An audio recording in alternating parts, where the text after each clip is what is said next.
Guys, welcome back to Stitch with me. I'm working on Santa's Village by Cottage Needleworks. This particular chart is Poinsettia Place, and this is 14 count beige by Zweigart. I kept thinking it was called something else, and I finally looked it up, and it's just beige. So it's simple. And sorry, I apologize for clearing my throat. I forget that I'm being recorded. I clear my throat, and then I realize how obnoxious that is. So, Monday, you guys saw me stitching this, and I had realized that I had stitched my leaves in the wrong spot. And I also had the yellow here. So, yesterday, I spent my 25 minutes taking that out. So, today, I'm going to finish these red leaves and then go back and add the yellow and green. Now, normally I would do red last because it does show up more. But since I've already got this started, I'm just going to finish it and get that done. So, hope everybody's doing well. We're doing good. Parker had his doctor's appointment yesterday for his ADHD. And he will start back on his medication today. So, hopefully that goes smoothly. He's not happy about it, but, you know, sometimes you have to do things that don't make your kids happy for their own good. So, anyway, his doctor was really helpful with all of that, and even though he's not happy about it, I think he does understand, you know.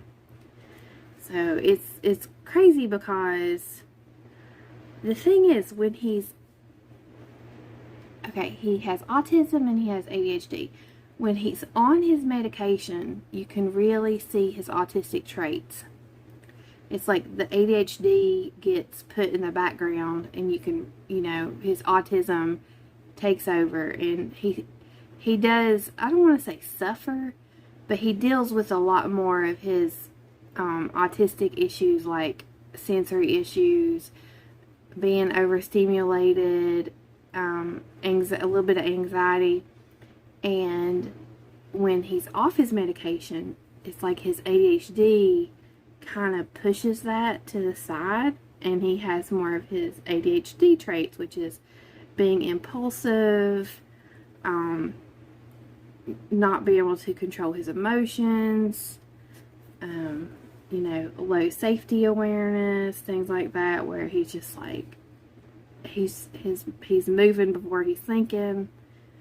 And yeah, so depending on what's going on, it's like he's dealing with two different issues. So anyway, but he'll only take it on when we're doing school. So if we don't have school, or if it's the weekend, he won't take it. So, so that'll give him a break from it when we're not doing school. So that went well. He goes back on Friday to get his staples out. So hopefully that will be uneventful. He really, man, he showed out at the doctor's office. I call it being extra. He was being extra. And that looks wrong. Yeah, that is wrong. Yeah, I told my husband, I said, well, he was being extra today. And when I say extra, it's just like he's going full speed, you know, and he's getting in a little bit of meanness. Pushing the boundaries of what's acceptable, and, you know. So, yeah. We don't have any appointments today, so I'm happy I get to stay home. We're just going to do school. And I would like to work on my serendipity quilt. So we'll see. We'll see if I'm able to do that. And I was thinking, I was like, man, so, you know, what stories can I tell on my Stitch With Me?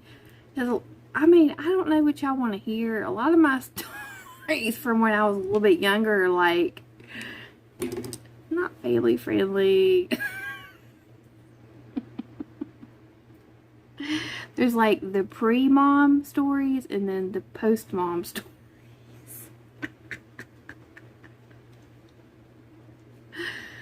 I tell you what, I will talk about when I studied abroad in China. Now, I could talk about this for like days. Days and days and days. But I think I'll just talk about going to the Great Wall. So, I did a short summer program where I studied abroad in China. This was in the year 2000. And I was in college and I was an international studies major, and what I wanted to do is I wanted to work at the U.S. embassies. Now, that changed after 9/11, but at this time, that's what I wanted to do. I wanted to be a foreign service officer, so I wanted to, like, issue visas and do that type of thing. So,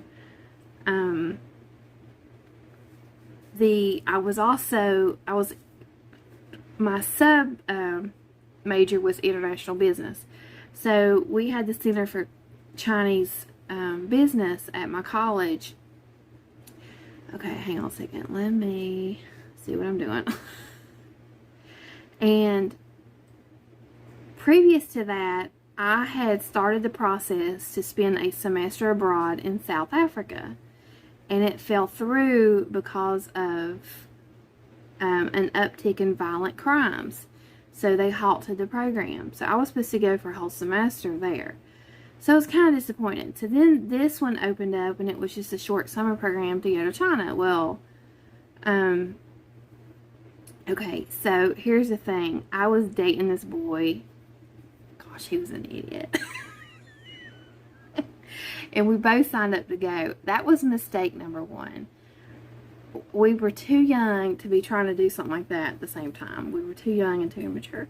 So we both signed up to go. There was only like 12 students on the trip. And it was for the Center for Chinese Business. I don't know, I might have said college. But anyway, so he went too. And we spent like 3 weeks taking classes preparing for the trip. And then we spent about 3.5 weeks in China. And at this time, there were almost no Americans in China. I mean, it was very, very, very few Americans. So the point of the trip was the Center for Chinese Business was partnering with Shanghai Airlines and a steel company to train their employees in capitalist business classes. So basically, we were just there to help them do, like, we were taking the classes with them, but really the point of the trip was for them to teach the classes. So basically, my trip was sponsored by these companies. They paid for the majority of all of our expenses, and then, I mean, I think I had to pay $2,500 for this whole trip, and if you've ever been abroad, you know that's like absolutely ridiculous. So they paid like 10 grand for each of us to go to cover the expenses. So I was really fortunate to have the experience that I had, and of course I was too immature to understand it at the time. And get a drink of coffee.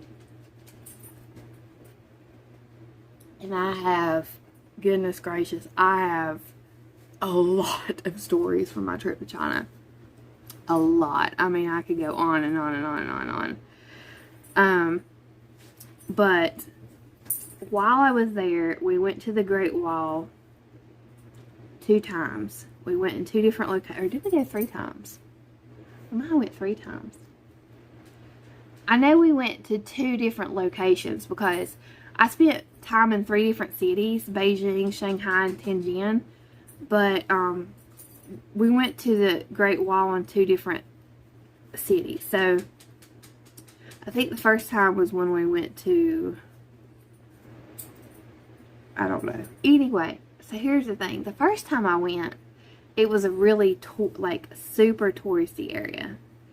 And like I said, there were not very many Americans. And, I mean, most people who were,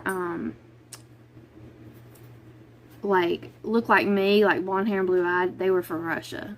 So there were some Russians there, but there were not Americans. So what that meant was we were followed around like everywhere we went. And people would take pictures of us, and they would ask to take their picture with us. So when we went to the Great Wall, we were stopped like every couple feet of people wanting to take pictures with us. And it was crazy. It was crazy. Like, I felt like a celebrity.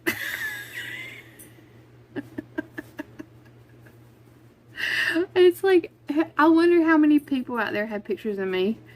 They're like, well, you don't know who this girl is. We just took a picture with her. So, okay. The Great Wall there was like, when you see the pictures of the Great Wall, where it's just like a big, wide walkway, and it goes up and down the hills.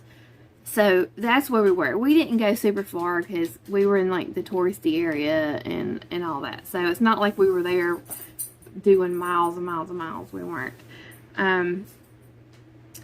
We just, you know, we went up and down for a little ways through the safe touristy areas and took pictures and did all that. So it was really cool. Then the next time we went to the Great Wall, it was more in a rural area. And there were some tourists there, but it was a very, very quiet, more local area in the countryside. Because the Great Wall goes like across half of China. It's really big. So, I think I'll do the green leaves next. I don't think I'm going to do the red.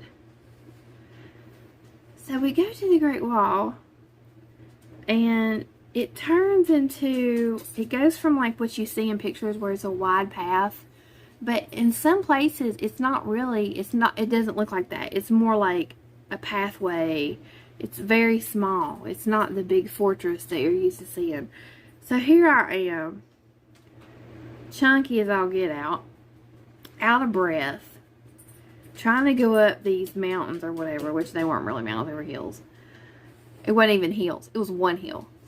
And I'm sitting there about to pass out. I mean, and we had to be really careful about water, because what we learned really quickly is that they will, at that time, certain vendors would reuse bottles, and you would think you're getting like clean, like water, because we could only drink bottled water because of the differences in the water. But you would not be getting actually like processed bottled water. You would be getting water bottles that were refilled with local water, which was really dangerous for us, for our stomachs. So anyway, I'm sitting there. I sit down on like this path area. I mean, my face had to be tomato red. I'm gonna make sure I'm still recording. Okay, my face is like as red as this flower. I'm huffing and puffing, and I kid you not, these people went by me. They were like 85 years old. Like it was nothing. Then this little old lady goes by me. Now, you gotta think I was 20 years old. She probably wasn't that old. She probably was not much older than what I am now. But I was young, and when you're young, people who are older than you all look, you know, the same. So, she goes by me with one of those dorm-style refrigerators, but it was like kind of the bigger one, like you would have in a hotel room. Probably about, I don't know, it was a mini fridge. It was strapped to her back, and she was selling water, and she climbed past me on the mountain. So here's this like fat American sitting on the mountain huffing and puffing, and then this local lady with a refrigerator strapped to her back with bottled water to sell to the tourists climbs past me on the mountain. It's like, I'm such a disappointment to America.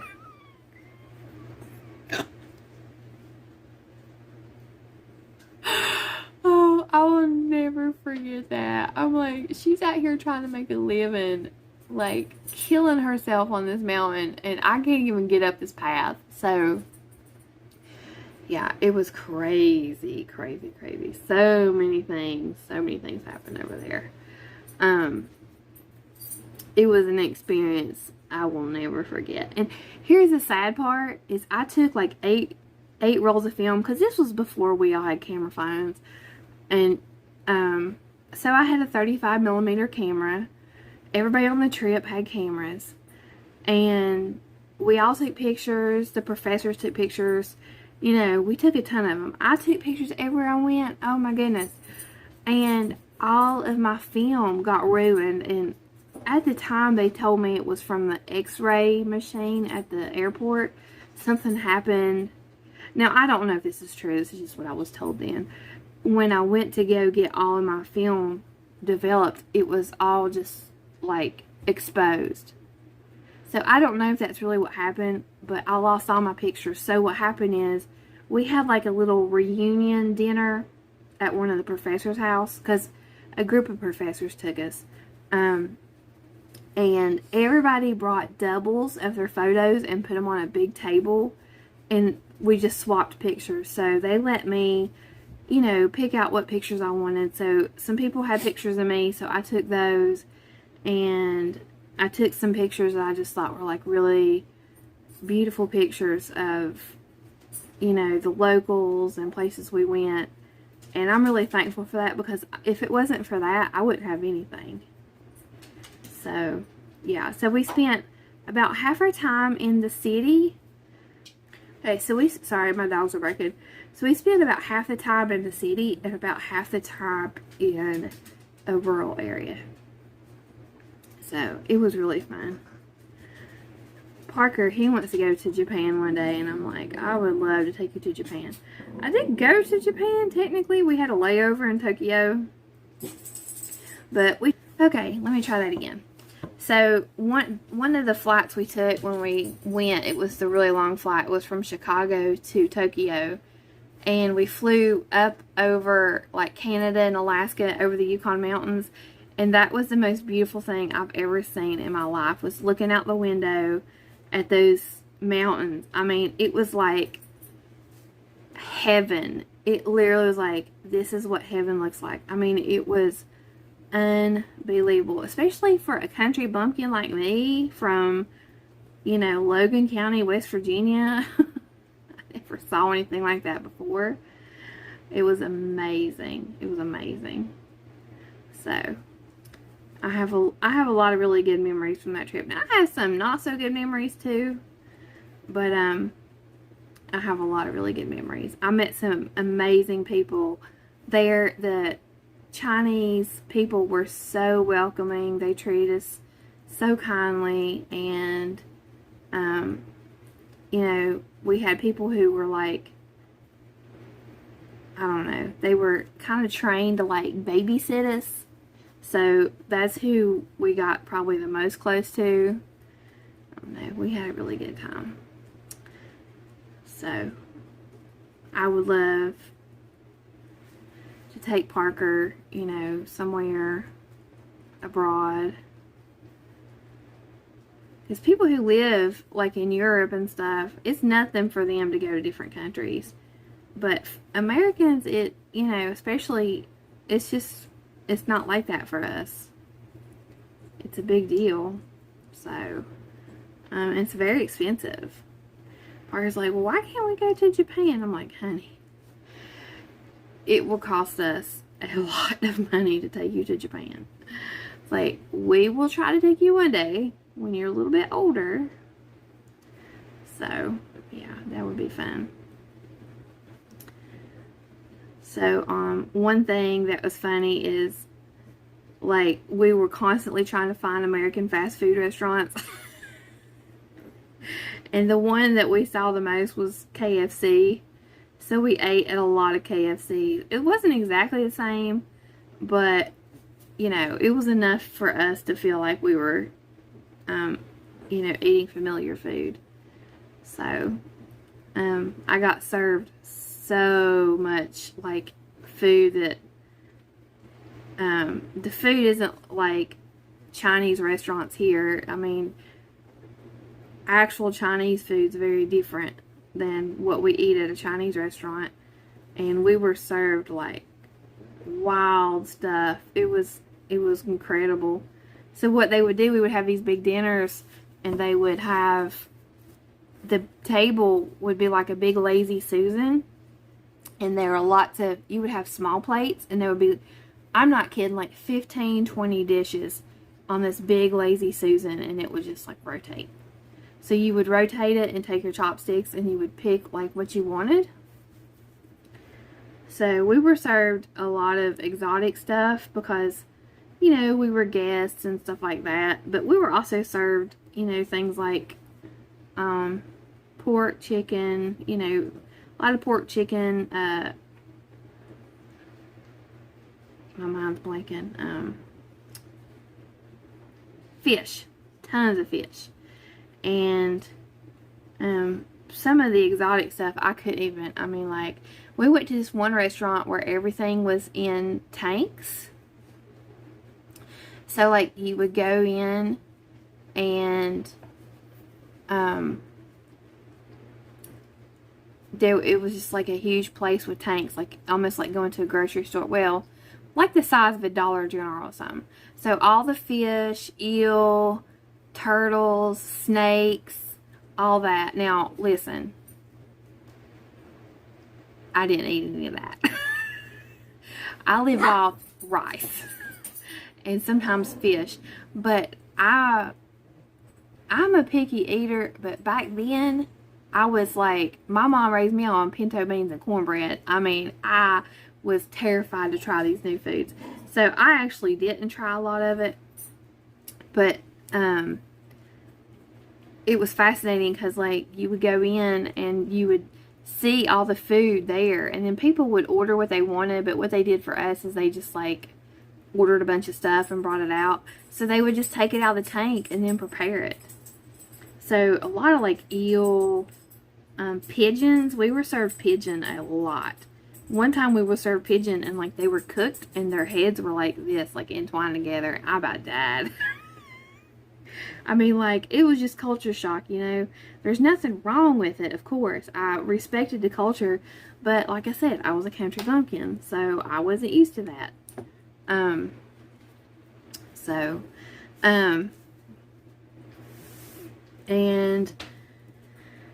So at that place, it was crazy because it was actually the city of Tianjin, and it's a city of about 9 million people, and the mayor, he had a boat, and he wanted to take us on a boat ride.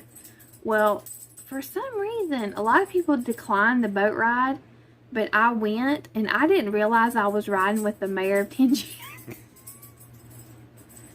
I thought I was just, like, with, you know, like somebody there, like a city leader. So he doesn't speak English, so there's a translator, like bodyguards, and him on this boat, and we're on like this speedboat, and they're just driving me around this lake. And I'm like, okay. So then it gets crazier. The next thing the mayor does is, there at the same place where we ate, there was a shooting range. He takes us to the shooting range. So it's the first time I ever shot a gun. I mean, it was so crazy. I wonder, they were like, hey, let's take these Americans and shoot guns. Rosie and Mose are playing. Oh my goodness. So here I am. I have never held a gun in my life, and they give me this gun. Sorry, y'all.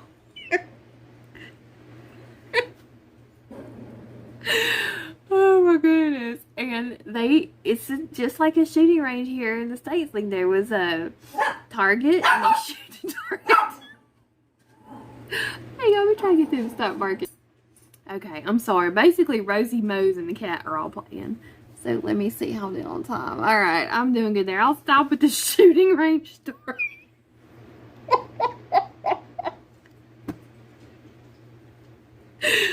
Oh my goodness. So, I don't know if any little ears are listening, but let's just say we realized very quickly that like every place we went in Shanghai was in the back or upstairs was a place for ladies, like ladies of the night. Let's just put that way. So that was a whole nother thing too. Yeah, we had a gun pulled on us one place. Oh my goodness. It was crazy. It was crazy. So anyway, I hope you guys have a good day. Bye.